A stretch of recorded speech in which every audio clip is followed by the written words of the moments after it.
And that brings us to step number 1. Before you actually try and locate a skill or knowledge that somebody would be willing to pay for, try and figure out what you are good at.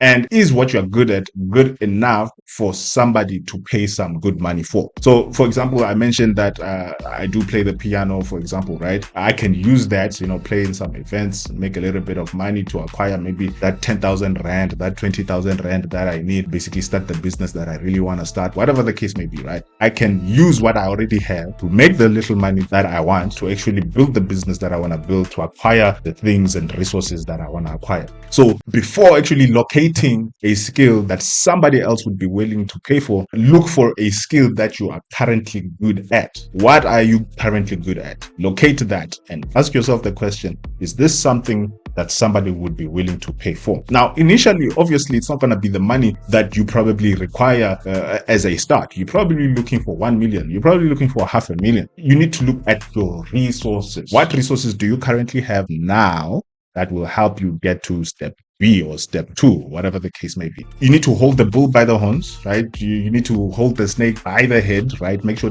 it doesn't bite you, instead of holding it by the tail and basically stepping back and running backward all the time, hoping that it does not turn back and bite you, right? So you need to hold the bull by the horns by identifying what you are good at first before you identify a skill that somebody else would be willing to pay for. You need to also look at teaching that particular skill. You need to look at coaching and solving a problem with that skill or knowledge. So a lot of people overlook this part of self-introspection, looking at what they have. They want a particular thing and they heard that, oh, you know what, being a nurse is going to make you some money. Being a teacher is going to make you some money. Oh, if you become a teacher, for sure, you're going to get a job.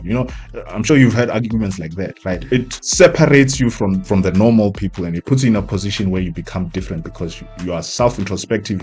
You might end up doing something that you really like because you self-introspected first